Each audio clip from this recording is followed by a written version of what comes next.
पाहिलं तर ते काळे काळे कुजून गेलेले पोहे होते हो,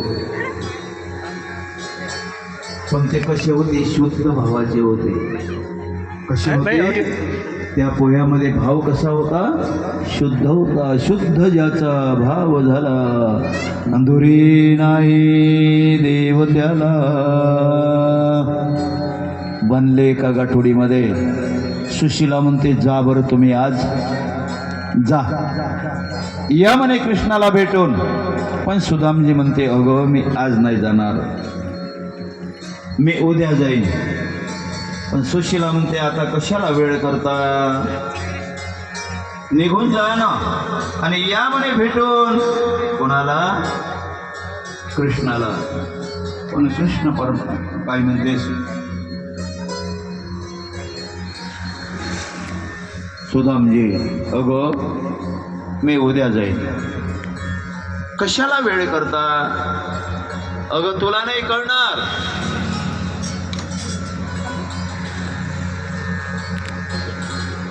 मी जर द्वारकेमध्ये गेलो तर आम्ही लहान लहान होतो तेव्हा गुरुच्या आश्रमात होतो, आणि तेव्हापासून त्याची नमई भेट नाही. आणि मी जर आता गेलो तर मला उद्या येऊ देईन का तो? 2-3 दिवस तर रुकास लागन ना. मग 2-3 दिवस रुकल्यानंतर आपली मुलं काय खातील? तुला त्रास देतील ना. आई मला भूक लागली, मग तू काय करशील? सुशीला म्हणते, मग तुम्ही काय करणार आहे?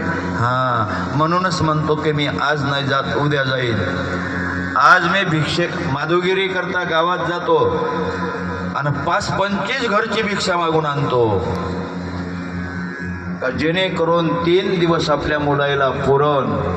पहा दारिद्र्य कसं आहे, गरिबी कशी आहे.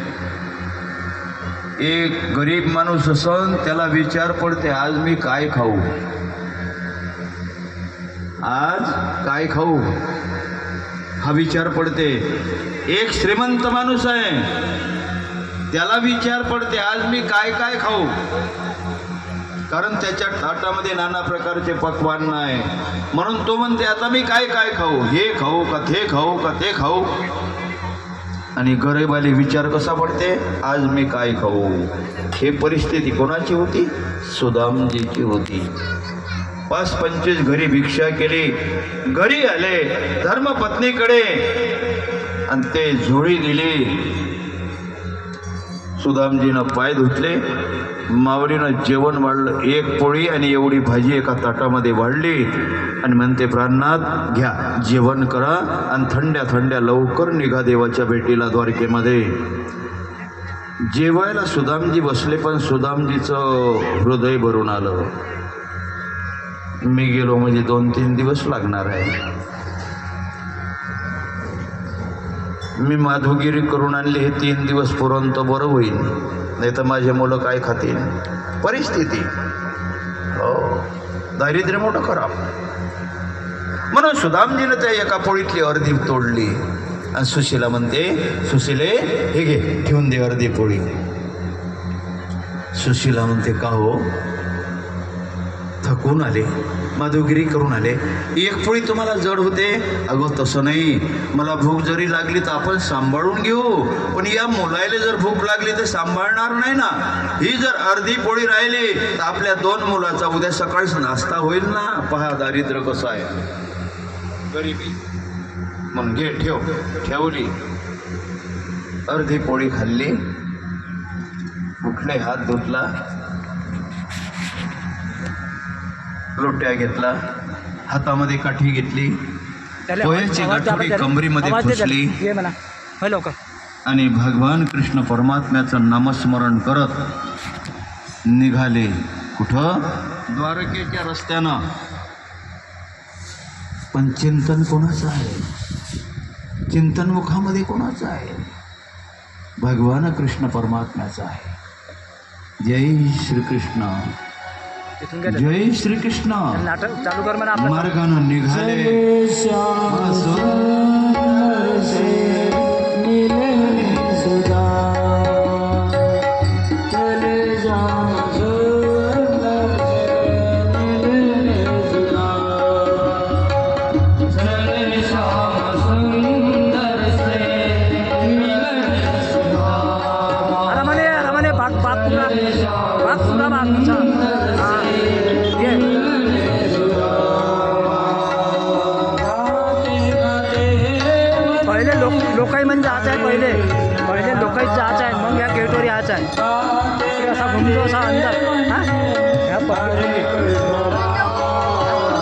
लोकांवर कुठून जाऊ आरामाला मी चालतं चावल्या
बसून जा थोडस हरे कृष्ण राम चले श्याम सुंदर से मिलने श्याम चले श्याम सुंदर से मिलने श्याम चले श्याम सुंदर से भगवान कृष्ण परमात्म्याचं चिंतन करत करत करत महाद्वारापर्यंत सुदामजी पोचले. पण जेव्हा महाद्वारात आले तर द्वारपाळ उभे आहे. नमस्कार केला द्वारपाळाला. नमस्कार कर विचारते, बाबा कृष्ण दरबार? हो कृष्ण दरबार. कोण तुम्ही? हा म्हणे मी सुदामा ब्राह्मण. सुदामा ब्राह्मण कुठे असतो? सुदामपुरीमध्ये. इकडे कुठे आले? म्हणे कृष्णाच्या भेटीला. कृष्णाच्या भेटीला? ते एक दुसऱ्याला म्हणते तेच दोघ जण, अरे हा भिकारी माणूस आणि या कृष्णाच्या दरबार. दोघंच एकमेकाला पाहून हसायला लागले. का म्हणे बाबाजी कृष्णाशी तुमचा काय संबंध? सुदामजी म्हणते, दादा कृष्ण माझा बालमित्र आहे रे, माझा सवंगडी आहे. आम्ही गुरुच्या आश्रमामध्ये सोबत होतो म्हणून म्हटलं म्हणे का माझ्या कृष्णाशी भेट घ्यावं म्हणून आलो. आणि कृष्णाचा बालमित्र म्हटल्याबरोबर दोघंही गदगद हसायला लागले. कोण? द्वारपाळ. गदगद हसायला लागले. हा भिकारी, हा भिकारी. आणि म्हणते की कृष्णाचा मी गुरुबंधू बालमित्र. गदगद हसायला लागले आणि काठ्या आडव्या केल्या. आतमध्ये प्रवेश नाही. सुदामजी म्हणते, बाबा रे मला जाऊ द्या रे आणि कृष्णाची भेट घेऊ द्या. त्यांनी सांगितलं खबरदार आतमध्ये जर गेले तर. पण सुदामजी जेव्हा आतमध्ये येण्याकरता आग्रह करायला लागले तर एक धुकसा मारला आणि सुदामजी जाऊन पडले. गोपाल कृष्ण भगवान की जय. देखो देखो ये गरीबी, ये गरीबी का कृष्ण के दर पे विश्वास के आया हूँ. मेरे बचपन का यार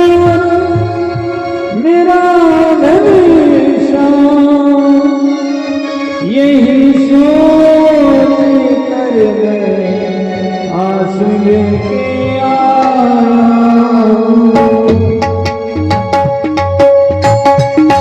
सुदामजी हात जोडते अरे द्वार पालो कन्हैया से कह दो अरे द्वार पालो कन्हैया से कह दो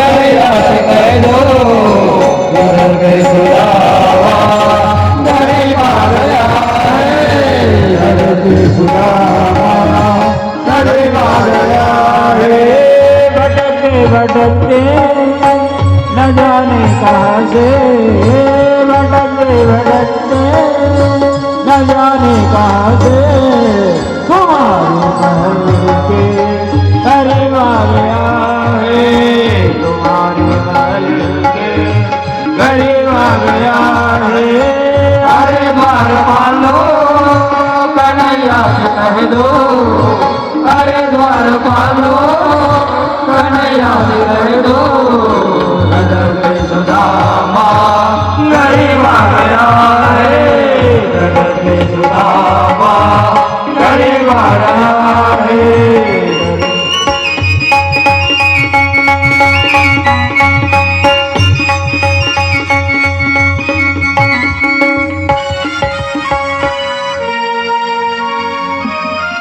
त्यावेळेला सुदामजी हात जोडते केबिलवाण्या अवस्थेमध्ये डोळ्याला अश्रूच्या धारा आहे विनवणी करते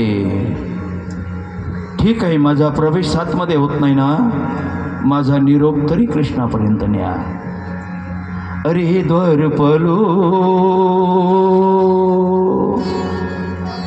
कन्हैया से कह दो दर पे सुदामा गरीब आ गया है माझी अवस्था सांगा अवस्था कोण म्हणते सुदामजी पण माझा निरोप तिथपर्यंत न्या रे कोण म्हणते सुदामजी कोणाला त्या द्वारपाळाला माझी अवस्था सांगा ना सर पे पगड़ी तन पे है जाना बता दे कन्हैया से नाम है सुदामा एक बार मोहन से जाकर कह दो एक वेळा जा एक वेळा माझा निरोप न्या आणि माझं नाव मात्र सुदामा सांगा न सर पे है पगड़ी न तन पे जाना न सर पे है पगड़ी न तन पे जाना बता दो कन्हैया से नाम है सुदामा बता दो कन्हैया से नाम है सुदामा तुम कुमार मोहन से ना करके कह दो एक बार मोहन से जाकर कह दो मैंने सखावा नसीब आ गया है मैंने सखावा नसीब आ गया है अरे द्वार पालो कन्हैया से कह दो अरे द्वार पालो कन्हैया से कह दो सुदामा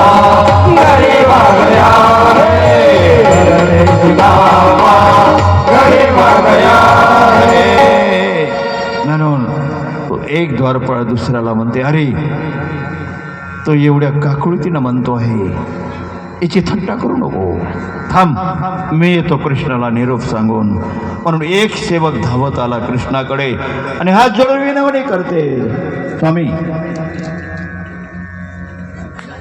दारामध्ये एक भिकारी आलेला आहे नाव मात्र सुदामा सांगते भगवान कृष्ण परमात्मा म्हणते सुदामा सुदामा आणि उठले भगवान कृष्ण परमात्मा सुदामा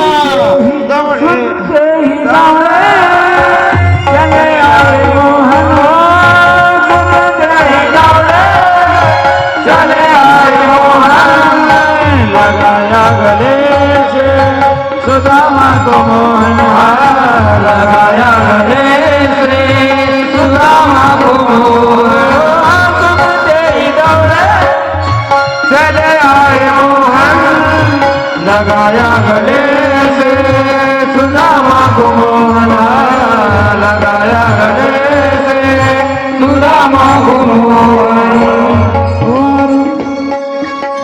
हुआ रुक्मिणी को गौरी अचंबा हुआ रुक्मिणी को गौरी अचंबा महिमान पैसा अजीवा गया है महिमान पैसा अजीवा गया है अरे द्वार मारो कन्हैया से कह दो अरे द्वार मारो कन्हैया से कह दो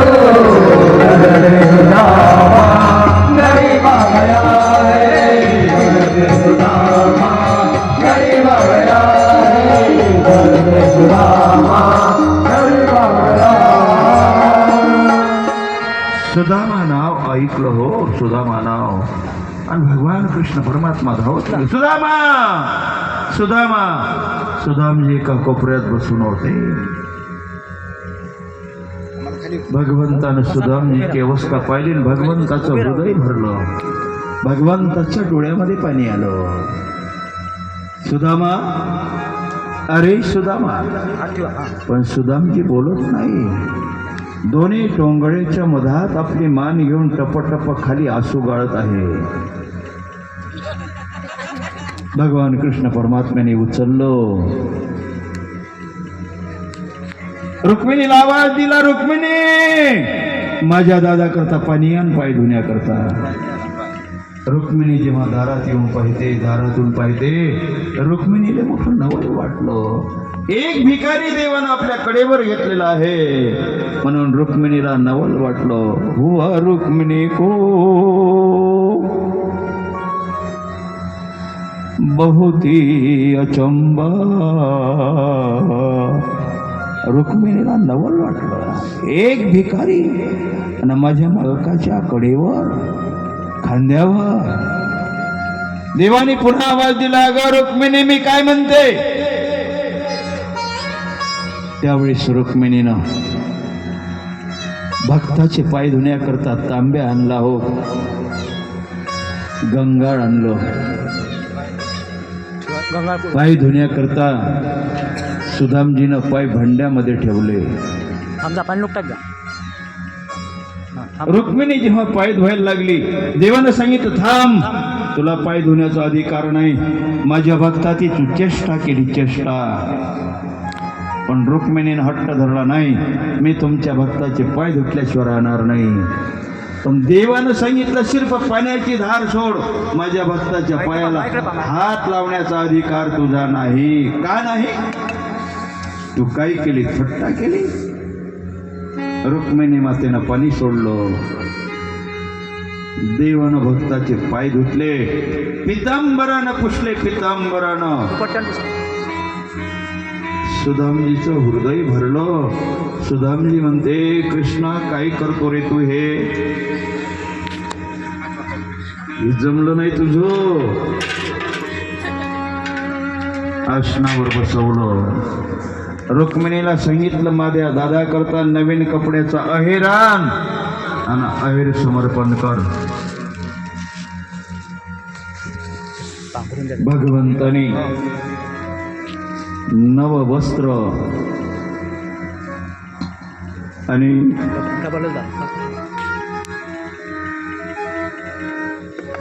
सुदामजीच्या अंगावर बांधलं. भगवान कृष्ण परमात्मा म्हणते अक्षित कुकुला काही कर्म आहे. बुक्का बुक्का कर्माने कोणाला सोडलं नाही. बुक्का लावा. रुक्मिणीला म्हणते माझ्या दादाला आज मिष्टान्नाचं भोजन दे. बस रुक्मिणीनं पेढा जरा अनेक पक्वान्नाचं ताट वाढून पेढा आणलं जरा पेढा कोणाकरता? आपल्या भक्ताकरता.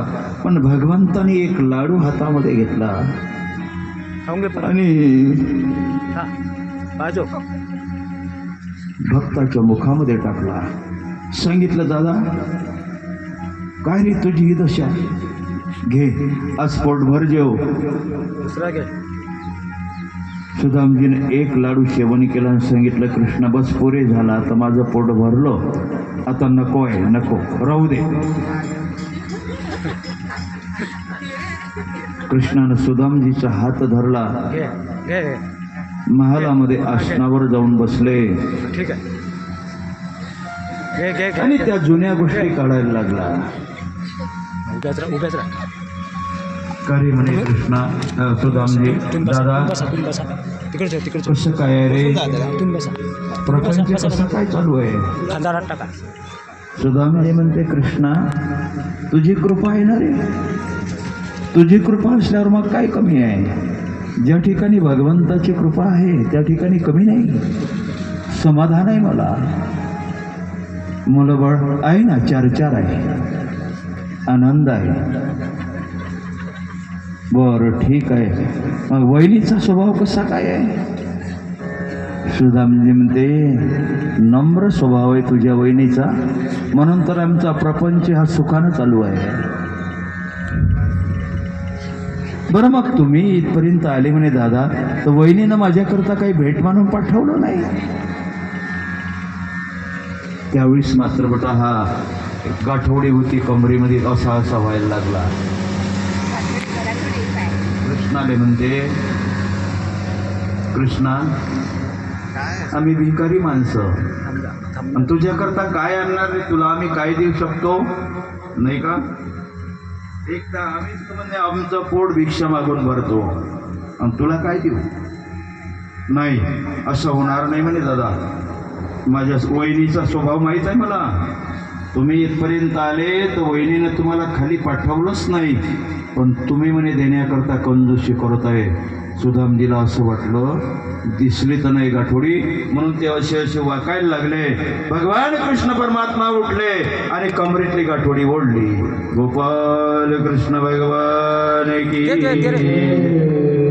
गाठोडी ज्यावेळेस सोडली भगवान कृष्ण परमात्म्याने, बस 2 मुठ्ठी पोहे होते, दोन्ही हातात घेतले आणि एक मुठ काही विचार न करता भगवंतांनी ते काळे काळे पोहे आपल्या मुखामध्ये टाकले. गोपाल कृष्ण भगवान. आणि दुसरी मुठ हातामध्ये घेतली, पण रुक्मिणी मातेनं हात धरला. स्वामी थांबा, प्रसाद तुमच्या भक्ताकडचा आहे, अधिकार तुमचा एकट्याचा नाही. आम्ही 16,108 जणी तुझ्या अर्धांगी धर्मपत्न्या, अधिकार आमचा सर्वाचा आहे. हात केला, सोडा म्हणे देवा मूठ. सोडा. देवानं रुक्मिणीच्या हातामध्ये मूठ सोडून दिली. रुक्मिणीनं कण कण करून प्रसाद 16,108 जणीमध्ये भक्ताच्या घरचा प्रसाद वाटला.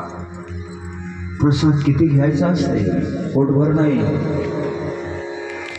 प्रसादाचा एक कण जरी आपल्या मुखामध्ये गेला तर सर्व पाप भस्म करते. म्हणून निळोबारा या प्रसादाचं वर्णन करते. काला शीत लागे हाती त्याचे महादोष पडते, त्याचे सर्व दोष दूर होते. भगवान कृष्ण परमात्म्याने एक मुठ पोहे भक्ताची भेट म्हणून सेवन केली आणि एक मुठ पोहे 16,108 मध्ये प्रसाद वाटायला लावला. एकांतवासामध्ये दोघे जणी आपले महालामध्ये बसले. सुदामजीच्या पाठीवर हात ठेवला. एक मुठ पोहे खाल्ले तर विश्वकर्म्याला आज्ञा केली, अरे एका रात्रीमध्ये माझ्या सुदाम दादाची नगरी माझ्या द्वारकेसारखी झाली पाहिजे. एका रात्रीमध्ये सुदामपुरी दुसरी सोन्याची द्वारक्या सोन्याची नगरी बनवली. प्रत्येक घरी धनधान्य वस्त्र अस्त्र सगळं भरून दिलं, सगळ्याला सुखी केले का रात्रभरात. त्यावेळेला सुदामजीच्या खांद्यावर हात ठेवला आणि काय म्हणते भगवान कृष्ण परमात्मा, आता घाबरायचं नाही. तुझे दिवस घाबरण्याचे गेले ना, घाबराव नाही का, आता घाबरायचं नाही ना, घबराओ प्यारे जरा तुम सुदामा. बराबर में अपने सुदामा बिठाए, बराबर में अपने सुदामा बिठाए, धर्मनाथ रोज सामने बुलाए हरे, धर्मनाथ रोज सामने बुलाए हरे, धर्मनाथ रोज सामने बुलाए हरे. बराबर में अपने सुदामा बिठाए, धर्मनाथ रोज सामने बुलाए हरे, धर्मनाथ रोज सामने बुलाए. ना घबराओ प्यारे जरा तुम सुदामा, ना घबराओ प्यारे जरा तुम सुदामा, खुशी का समा तेरे करीब आ गया है, खुशी का समा तेरे करीब आ गया है. अरे द्वार पालो कन्हैया से कर दो, अरे द्वार पालो कन्हैया से कर दो, जगत सुदामा करीब आ गया है, जगत सुदामा करीब आ गया है, जगत सुदामा करीब आ गया है. आपल्या स्वतःच्या आसनावर भगवंताने आपल्या भक्ताला बसवलं. बराबर पे अपने आसन पे बिठाए, चरण आसो